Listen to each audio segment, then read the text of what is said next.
ও ধন্যবাদ। বিসমিল্লাহির রহমানির রহিম।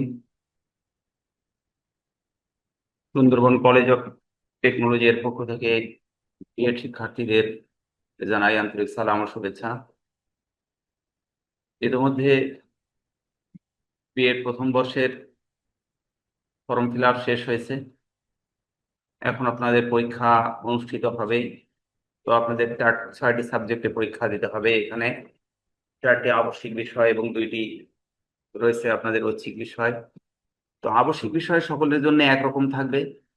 তো ঐচ্ছিক বিষয়ের মধ্যে আমরা যে 2টি সাবজেক্ট সিলেক্ট করেছি, এই সাবজেক্ট 2টি সার্বজনীন। এবছরের জন্য সকল শিক্ষার্থীদেরকে একই বিষয়ের উপরে পরীক্ষা দিতে হবে। তো এখানে আমরা টিচিং সাবজেক্ট অর্থাৎ ঐচ্ছিক সাবজেক্ট হিসাবে বাংলা এবং সামাজিক বিজ্ঞানকে সিলেক্ট করেছি। যে কোনো কোর্সের শিক্ষার্থীরা বাংলা এবং সামাজিক বিজ্ঞানের উপরে পরীক্ষা দিতে পারবে। তো আমরা ইতোমধ্যে 4টি আবশ্যিক সাবজেক্টের সাজেশন এবং সাথে কিছু সলিউশনও আমরা অলরেডি পেয়ে গিয়েছি। তো আপনারা এখান থেকে অর্থাৎ এই হোয়াটসঅ্যাপ গ্রুপ থেকে আপনারা ডাউনলোড করে এটা নিতে পারবেন, সাজেশন এবং আংশিক সলিউশন। এরপরেও যাদের অতিরিক্ত সাপোর্টের প্রয়োজন আছে তারা আমাদের পার্শ্ববর্তী বইয়ের দোকান থেকে বর্তমান সময়ে বিভিন্ন গাইড চলে আসছে। তো এর মধ্যে প্রভাতী গাইডটা অনেক পুরনো, এই গাইডটার সহায়তা আপনারা নিতে পারেন। তো আমরা আজ মূলত আলোচনা করব পাঠ্যিকার উপরে, প্র্যাকটিস টিচিং। এই প্র্যাকটিস টিচিংটা আপনার ইন্টারনাল হবে এবং এক্সটার্নাল হবে। ইন্টারনাল প্র্যাকটিস টিচিং যেটা প্রথম সেমিস্টারের সাথে সম্পৃক্ত থাকবে, এবং এক্সটার্নাল প্র্যাকটিস টিচিং যেটা ফাইনাল সেমিস্টারের সাথে একজন এক্সটার্নাল কর্তৃক নির্দেশ নির্দেশিত হয়ে এই পাঠ্যিকা সম্পন্ন করতে হবে। এবং ফাইনাল প্র্যাকটিস টিচিং যেদিন অনুষ্ঠিত হবে সেদিন আপনাদের কমপক্ষে 30টি করে, অর্থাৎ বাংলা 30টি এবং সামাজিক বিজ্ঞান 30, 60টি পাঠ্যিকা কিন্তু আপনাদের নমুনা পাঠ্যিকা হিসাবে লিখে আনতে হবে। এবং একটি ফাইনাল পাঠ্যিকা তৈরি করতে হবে, যে পাঠ্যিকার আলোকে ওই দিন শিক্ষার্থীদের সামনে আপনাদেরকে টিচিং দিতে হবে। এবং এই টিচিং ক্লাস 3 থেকে শুরু করে ক্লাস 10 পর্যন্ত এই শ্রেণীর যে কোনো একটি শ্রেণীতে আপনি এই টিচিং কার্যক্রম সম্পাদন করতে পারবেন।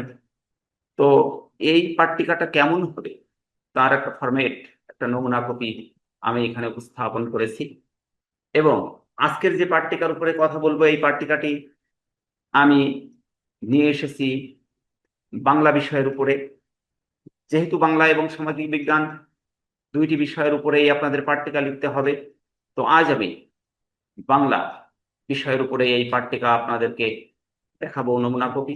এবং এভাবে আপনারা কিন্তু 30টি করে 60টি পাট্টিকা লিখবেন, বাংলায় 30টি, সামাজিক বিজ্ঞানে 30টি, অর্থাৎ টিচিং সাবজেক্ট প্রত্যেকটিতে 30টি করে, মোট 2টা টিচিং সাবজেক্টে 60টি পাট্টিকা আপনাদের লিখতে হবে। এবং বাংলা ও সামাজিক বিজ্ঞানের মধ্য থেকে যে কোনো একটি বিষয়ের উপরে আপনার ফাইনাল টিচিং যেদিন অনুষ্ঠিত হবে সেদিন আপনাকে এই পাট্টিকার আলোকে শিক্ষার্থীদের সামনে টিচিং কার্যক্রম সম্পাদন করতে হবে। তো নমুনা পাঠ পরিকল্পনা এখানে আছে বিদ্যালয়। দেখেন এখানে যে পাঠ পরিকল্পনাটি আমি লিখেছি, উপস্থাপন করেছি, ঠিক অনুরূপভাবে আপনারা এই ছক আকারে আপনারা পাট্টিকা তৈরি করবেন। এটা আপনারা বাড়িতে নিজেরা এই ছক তৈরি করতে পারেন, অথবা এর একটা ফরম্যাট তৈরি করে আপনারা এই ফরম্যাটটা আপনার ফটোকপি আকারে বের করে আপনারা এখানে হাতে লিখবেন। তবে এর কিছু কিছু বিষয় রয়েছে যেগুলো আপনার ফরম্যাটের মধ্যে ফটোকপির আওতায় আসবে। যেমন প্রথম যে ছকটা আমরা দেখতে পাচ্ছি, এই ছকে 2টা রো রয়েছে, সরি 2টা কলাম রয়েছে। এই 2টা কলামের মধ্যে, এখানে যে 2টা কলাম রয়েছে, এই 2টা কলামের মধ্যে আমরা দেখছি এই যে 2টা কলাম, এই 2টা কলামের মধ্যে এখানে দেখা যাচ্ছে যে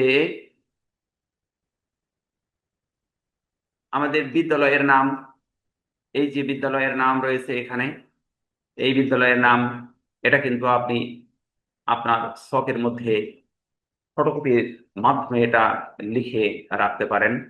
এখানে শিক্ষকের নাম, শিক্ষক, তারপরে রোল, এই যেগুলো প্লাং রয়েছে, তারপরে শ্রেণী, এই যে শ্রেণী, এরপরে আছে পাঠ, এরপরে আছে তারিখ। তো এই কয়টা জিনিস যেখানে আমি রেড সিগন্যাল দিয়েছি, এগুলো প্রকৃতপক্ষে যখন আপনি নমুনা পাট্টিকা, এখানে আরো একটি বিষয় রয়েছে, এই যে নমুনা পাট্টিকা, এই যে নমুনা পাট্টিকা, এখানে আছে এক গদ্য অবলিক কবিতা, এটাও লেখা থাকতে পারে বা না লিখলেও সমস্যা নাই, আপনি হাতে লিখতে পারেন এটা। এর বাইরে এই দুইটা ছকের মধ্যে, এই দুইটা কলমের মধ্যে যে বিষয়গুলো রয়েছে, এগুলো কিন্তু আপনাকে হাতে লিখতে হবে। অর্থাৎ রেড সিগন্যাল যেখানে দেওয়া হয়েছে, এগুলো কিন্তু আপনার ফরম্যাটের মধ্যে আপনি কম্পোজ করে লিখে বের করতে পারেন। তো এখানে বিদ্যালয়, এখানে নামটা আপনি হাতে লিখবেন, শিক্ষক আপনার নাম আপনি নিজে হাতে লিখবেন, রোল নাম্বার আপনার যে রোল নাম্বার এটা আপনি লিখবেন। এরপর ডান পাশে যে বিষয়টি রয়েছে দেখেন, এই যে ডান পাশে যে বিষয়টি এখানে এখানে রয়েছে, এই বিষয়গুলো কিন্তু আপনি কি করবেন, নিজে আপনার কলম দিয়ে আপনি লিখবেন। নবম শ্রেণী, শ্রেণীর নাম কি করা হয়েছে, নবম। এরপরে বিষয় কি করা হয়েছে, বিষয় লেখা হয়েছে দেখেন বাংলা, কবিতা। তো বিষয় এখানে বাংলা আমরা লিখব। এখানে যদি আপনি কবিতা পড়ান তাহলে কবিতা, এরপরে যদি আপনি গদ্য পড়ান তাহলে গদ্য, গল্প পড়ালে গল্প, উপন্যাস পড়ালে উপন্যাস, যা ইচ্ছা এখানে লিখতে পারেন। তবে বিষয়ের সাথে এই যে কবিতা কথাটা লেখা হয়েছে, এটা না লিখে আমরা যদি এখানে আর একটা কলাম দেই, যেমন আজকের পাঠ, সাধারণ পাঠ, এই পাঠের এখানে আমরা লিখব সাধারণ পাঠ। আর এর নিচে ঠিক এই বরাবর আর একটা লিখবো, সেটা হলো আজকের পাঠ। তো সাধারণ পাঠ এবং আজকের পাঠ, এই দুইটার মধ্যে পার্থক্য হচ্ছে, সাধারণ পাঠে আপনি লিখবেন কবিতা, গল্প, উপন্যাস অথবা আদার্স প্রবন্ধ আপনি লিখলেন, এবং ওই প্রবন্ধের নাম সাধারণ পাঠে আপনি লিখবেন। যেমন এখানে কবিতা পড়ানো হচ্ছে শহীদ স্মরণে। এরপরে যখন আপনি আজকের পাঠ এখানে লিখবেন, তখন কিন্তু এখানে লিখতে হবে আপনার শহীদ স্মরণে কবিতার প্রথম তিন স্তবক। অর্থাৎ এখানে কিন্তু একটু একটা অপশনকে অমিট করে দিয়ে শ্রেণীর মধ্যে কবিতা লেখা হয়েছে এবং পাঠের মধ্যে আজকের পাঠের সম্পৃক্ততা করা হয়েছে। তো সাধারণ পাঠের মধ্যে শহীদ স্মরণে এই কবিতার নাম, এবং আজকের পাঠ যেখানে আমি এই রোটা দিয়েছি, এই যে আপনি তীর চিহ্নটা দেখছেন, এই সাধারণ পাঠ এখানে লিখব। এখানে লেখার মধ্যে আমরা কি করব, শহীদ স্মরণে কবিতার প্রথম তিন স্তবক, এরপরে তারিখ, এরপরে সময়। এই যে রয়েছে আপনার সময় দেখেন, তারিখের পাশে এই যে সময়, এই সময়টা আপনি লিখবেন 50 মিনিট কি 40 মিনিট, এটা আপনারা আপনাদের মতো করেই লিখবেন। তো গেল, আমরা প্রথম যেটা দেখছি যে নমুনা পাঠ পরিকল্পনা এক, 1 নাম্বার পাঠ পরিকল্পনা। এভাবে আপনি 1 2 3 4 5 6 এভাবে 30 পর্যন্ত কিন্তু আপনার 30টি পাঠ্যিকা আপনাকে বাংলায় লিখতে হবে, এবং 30টি পাঠ্যিকা আপনি সামাজিক বিজ্ঞানে লিখবেন। তো আমরা প্রথমে দেখলাম যে এই দুইটা কলামের মধ্যে আমার বাম পাশে আছে বিদ্যালয়, এরপরে শিক্ষক, এরপরে রোল, ডান পাশে আছে শ্রেণী, সাথে আছে বিষয়, এরপরে আছে পাঠ। এই পাঠটাকে আমরা দুই ভাগে ভাগ করেছি, একটা হলো আজকের পাঠ, সরি একটা হচ্ছে সাধারণ পাঠ, আর একটা হচ্ছে আজকের পাঠ, এরপরে তারিখ, এরপর সময়। এখন আমরা দেখব নিচে যে অংশটা আমাদের রয়েছে, এখানে দেখেন পাঠ্যিকার মূল যে বিষয়গুলো। এখানে আমাদের আধুনিক পাঠ পরিকল্পনাকে আমরা 3টি সোপানে ভাগ করি। কয়টি সোপানের কথা বলেছি, 3টি সোপান। এই 3টি সোপানের মধ্যেই আসলে 5টি সোপান সম্পৃক্ত করা হয়েছে। আগে আসলে প্রিভিয়াস টাইমে আসলে পাঠ্যিকা ছিল 5টি সোপানে বিভক্ত, কিন্তু 5টি সোপানের মধ্যে 2টা সোপানকে একটি সোপানের মধ্যে সম্পৃক্ত করা হয়েছে। অর্থাৎ এখন যে পাঠ্যিকার 3টি সোপান, তার মধ্যে উপস্থাপন, প্রস্তুতি, উপস্থাপন এবং মূল্যায়ন, এই 3টা অংশে বিভক্ত করা হয়েছে। প্রস্তুতি, উপস্থাপন এবং মূল্যায়ন।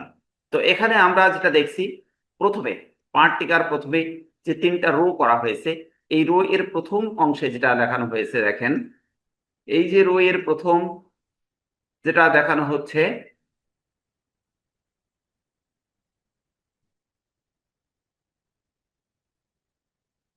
রো এর প্রথম যেটা এখানে দেখানো হয়েছে, এটি হচ্ছে শিখন ফল। দেখেন, এই যে শিখন ফল, অর্থাৎ এটা আপনি এই তিনটি কলামের মধ্যে, প্রথম কলামে লিখবেন শিখন ফল, অর্থাৎ শিক্ষার্থীদেরকে যে শিক্ষা দান করলেন, এই শিক্ষা দানের ফলে তারা কি বিষয়ে তারা জ্ঞান আহরণ করতে পারলো, এই বিষয়টি এখানে সম্পৃক্ত করা হবে শিখন ফল। মনোযোগ আকর্ষণ ও পাঠ ঘোষণা, এখানে কিন্তু সময়কে নির্ধারণ করা হয়েছে, যেহেতু আমাদের মোট সময় হচ্ছে বর্গ মিনিট বললাম, মোট সময় কিন্তু 50 মিনিট। এই যে 50 মিনিট মোট সময়, এই সময়টাকে আমরা ভাগ করব।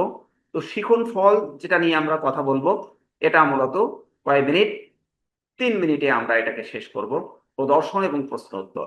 তো এখানে আমাদের প্রথম কলামে তাহলে আমরা দেখছি এই যে শিখন ফল, প্রথম কলামে আমরা কি দেখছি, শিখন ফল, এই যে শিখন ফল। এরপরে দ্বিতীয় কলামে আমরা দেখছি, দেখেন, মনোযোগ আকর্ষণ ও পাঠ ঘোষণা। মনোযোগ আকর্ষণ ও পাঠ ঘোষণা 3 মিনিট। এরপরে 3 নাম্বার কলামে যেটা দেখছি যে প্রজেক্টর, মুক্তিযুদ্ধের ছবি, ভিডিও, চকবোর্ড। কারণ আমাদের এই তিনটা রো এর মধ্যে প্রথম রোতে শিখন ফল, মাঝখানে শিখন ফল দ্বারা কি অর্জন করতে পারলো সেটা, অর্থাৎ কার্যপ্রণালী, শিক্ষক ও শিক্ষার্থীর কাজ। এখানে শিক্ষক কাজ করবে, শিক্ষার্থীরাও কাজ করবে। আর পদ্ধতি এবং কৌশল সমূহ এখানে ব্যবহার করা হবে, অর্থাৎ কোন পদ্ধতিকে অবলম্বন করে একজন শিক্ষক শিক্ষাদান করবে এবং কোন পদ্ধতি অবলম্বন করলে শিক্ষার্থীরা অধিক আগ্রহী হবে বা অধিক ফলপ্রসূ হবে তাদের মাঝে শিক্ষাদান কার্যক্রম, এই বিষয়ের আলোচনা বা পর্যালোচনা এর মধ্যে, বা কৌশল বা স্ট্র্যাটেজি এর মধ্যে থাকবে। এরপর আমাদের 3 নাম্বার কলামে যেটা রয়েছে উপকরণ বা শিক্ষা সহায়ক সামগ্রী, অর্থাৎ কোন উপকরণ ব্যবহারের ফলে আজকের পাঠটা শিক্ষার্থীদের মাঝে অধিক আকর্ষণীয় করে তোলা যাবে, সেই বিষয়গুলো কিন্তু এই রোতে থাকবে। তাহলে আমরা এখানে দেখলাম যে শিখন ফল প্রথম রোতে, দ্বিতীয় রোতে হচ্ছে কার্যপ্রণালী, এখানে শিক্ষক ও শিক্ষার্থীরা কাজ করবে, এখানে পদ্ধতি এবং কৌশল ব্যবহার করবে শিক্ষক এবং শিক্ষার্থীরা, যাতে করে ওই পাঠ, আজকের পাঠটা অত্যন্ত ফলপ্রসূ করে উপস্থাপন করা সম্ভব হয়। এরপরে হচ্ছে উপকরণ সামগ্রী, এখানে কোন উপকরণ ব্যবহার করলে শিক্ষার্থীরা এই পাঠের উপরে অধিক মনোযোগ আকর্ষণ করতে পারবে, সে বিষয়ের সম্পৃক্ততা কিন্তু এখানে করা হয়েছে। তো আমরা দেখি আজকে শহীদ স্মরণে এই কবিতা পড়ব। এই কবিতার প্রথম 3 স্তবকের মধ্যে যে বিষয়গুলো আলোচনা করা হয়েছে তা এই শিখন ফলের, অর্থাৎ কার্যপ্রণালী, শিক্ষক ও শিক্ষার্থীর কাজের ভিতরে সম্পৃক্ত করা হবে। তো মনোযোগ আকর্ষণ ও পাঠ ঘোষণার মধ্যে কি মুক্তিযুদ্ধ ভিত্তিক ছবি, ভিডিও দেখিয়ে ছবির বিষয় বস্তু ভিত্তিক প্রশ্ন উত্তরের মাধ্যমে পাঠ ঘোষণা করব ও বোর্ডে কি করব, বোর্ডে শিরোনাম লিখে দিয়ে শিক্ষার্থীদের খাতায় লিখে দিতে বলবো। তাহলে আমরা কি করব, একটা ছবি দেখাতে পারি, এই শহীদ স্মরণে এই কবিতার ছবি, অর্থাৎ মুক্তিযুদ্ধ ভিত্তিক ছবি আমরা দেখাতে পারি, একটা ভিডিও ক্লিপ দেখাতে পারি, অথবা বিষয়বস্তুর সাথে সঙ্গতিপূর্ণ কিছু প্রশ্ন, এই প্রশ্ন ছুড়ে দেওয়ার ফলে শিক্ষার্থীদের মাঝ থেকে উত্তর বের করে নিয়ে এসে আমরা পাঠের শিরোনামটা বোর্ডে আমরা লিখে দেব এবং শিক্ষার্থীদেরকে খাতায় লিখে নিতে বলবো। এটা হচ্ছে শিখন ফলের ভিতরে থাকবে। এবং কোন জাতীয় প্রশ্ন এখানে করা যাবে, একটা প্রশ্ন কিন্তু এখানে আলটিমেটলি আমরা দিয়েছি, দেখেন, এই যে প্রশ্নটা আমরা দিয়েছি এখানে, এই প্রশ্নের মাধ্যমে আমরা আজকের পাঠের মধ্যে ঢুকবো। এটা কিন্তু শিখন ফলের দ্বিতীয় রো। এই যে প্রশ্ন, মুক্তিযুদ্ধ কখন হয়েছিল, কেন হয়েছিল, এই যুদ্ধে কারা অংশগ্রহণ করেছিল, কেন করেছিল, এই যে প্রশ্ন, 4টা প্রশ্ন এখানে করা হয়েছে। মুক্তিযুদ্ধ কখন হয়েছিল, আমরা এই প্রশ্নের উত্তর শিক্ষার্থীরা বলবে 1971 সালে মুক্তিযুদ্ধ সংঘটিত হয়েছিল। কেন হয়েছিল, এর উত্তর হয়তো নানাবিধ ভাবে আসতে পারে, অর্থাৎ শিক্ষার্থীদের ধারণ ক্ষমতা বা তাদের শিখন, তাদের শিখনের যে দক্ষতা, অর্থাৎ শিখন দক্ষতা, তাদের শিখন কৌশল, তাদের শিখনের মেথড, এর উপরে ভিত্তি করে কেন হয়েছিল এই কথার উত্তর কিন্তু ভিন্ন ভিন্ন ভাবে আসতে পারে। তো মূলত মুক্তিযুদ্ধ সংঘটিত হয়েছিল পূর্ব পাকিস্তানের যে অধ্যুষিত, বাংলা ভাষাভাষী অধ্যুষিত মানুষদের যে অধিকার হরণ করা হয়েছিল, এই অধিকারকে প্রতিষ্ঠিত করার লক্ষ্যে মুক্তিযুদ্ধ সংঘটিত হয়েছিল। এই যুদ্ধে কারা অংশগ্রহণ করেছিল, এই যুদ্ধে মুক্তি সেনা সহ এদেশের আপামর জনসাধারণ অংশগ্রহণ করেছিল। কেন করেছিল? নিজেদেরকে পশ্চিম পাকিস্তানের দাসত্ব থেকে মুক্তি লাভের জন্য এই যুদ্ধ করা হয়েছিল। তাহলে যারা এই যুদ্ধে নিহত হয়েছিল, যারা এই যুদ্ধে মৃত্যুবরণ করেছিল, তাদেরকে আমরা বলি শহীদ। এই শহীদদের স্মরণেই এই কবিতা লেখা হয়েছে। তাহলে আজকে আমরা কি করব? আমরা বলবো তাহলে এসো, শিক্ষক হিসাবে আমরা বলবো তাহলে এসো, আজ আমরা শহীদ স্মরণে এই কবিতার প্রথম 3 স্তবক নিয়ে আলোচনা করি। এরপর একটা বিষয় মনে রাখতে হবে যে যখন আমরা কবিতা পড়াবো, এই কবিতা পড়ানোর সময় কিন্তু অবশ্যই কবির নাম, এটা কিন্তু অত্যন্ত গুরুত্বপূর্ণ একটি বিষয়। কবির নামটা হচ্ছে অত্যন্ত গুরুত্বপূর্ণ একটি বিষয়, বিশেষ করে কবিতার ক্ষেত্রে। গল্প এবং প্রবন্ধের ক্ষেত্রে অনেক সময় কবিতা, অনেক সময় লেখকের নাম সেখানে নাও থাকতে পারে। যদি লেখকের নাম না থাকে প্রবন্ধের ক্ষেত্রে, তাহলে এখানে আপনারা লিখবেন সংকলিত। এখানে কি লিখবেন? সংকলিত। আর কবি মোহাম্মদ মনিরুজ্জামানের পরিচিতি উল্লেখ করতে পারবে। এই যে শিকোন ফলের নিচে আমরা যেটা লিখলাম যে কবি মোহাম্মদ মনিরুজ্জামান, এই মনিরুজ্জামান ইনি হচ্ছেন এই শহীদ স্মরণে কবিতার লেখিকা, কবিতার লেখক। এই কবিতার লেখক যিনি, কবি যিনি, এই কবি সম্পর্কে আপনি কবির পরিচয় এখানে সুন্দরভাবে উপস্থাপন করবেন। এই কবির পরিচয় উপস্থাপন করতে যে আপনি আপনার প্রজেক্টরে কবির ছবি দেখাতে পারেন, পোস্টারে কবির ছবি দেখিয়ে কবি সম্পর্কে 1 মিনিট আপনি বক্তৃতার পর শিক্ষার্থীদের বই থেকে কবি পরিচিতি মনোযোগ দিয়ে পড়ে একটি করে তথ্য উল্লেখ করতে বলবো, দ্বিরুক্তি না করে। অর্থাৎ এই কবিতার কিন্তু আগে বা পরে এই কবির পরিচয় সেখানে লেখা হয়েছে। এই কবির পরিচয়টা তারা বই থেকে পড়বে এবং এখান থেকে ছোট ছোট প্রশ্নের মাধ্যমে তাদেরকে তাদেরকে তাদের মধ্য থেকে তাদের যে জ্ঞান, এই জ্ঞান বের করে নিয়ে আসার চেষ্টা করা হবে এই কবি পরিচিতির মাধ্যমে। তাহলে সংক্ষিপ্ত বক্তব্য এখানে কবি সম্পর্কে শিক্ষক উপস্থাপন করবেন এবং সেখান থেকে ছোট ছোট প্রশ্ন উত্তরের মাধ্যমে কি করবেন?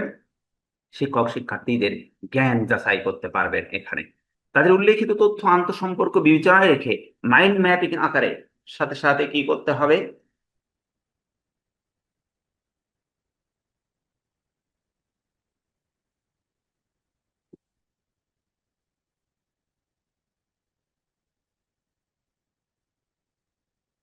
তাহলে এখানে কি করতে হবে? মাইন্ড ম্যাপিং আকারে সাথে সাথে বোর্ডে লিখবো এবং লেখাবো, শিক্ষার্থীদের খাতায় লিখে দিতে বলবো।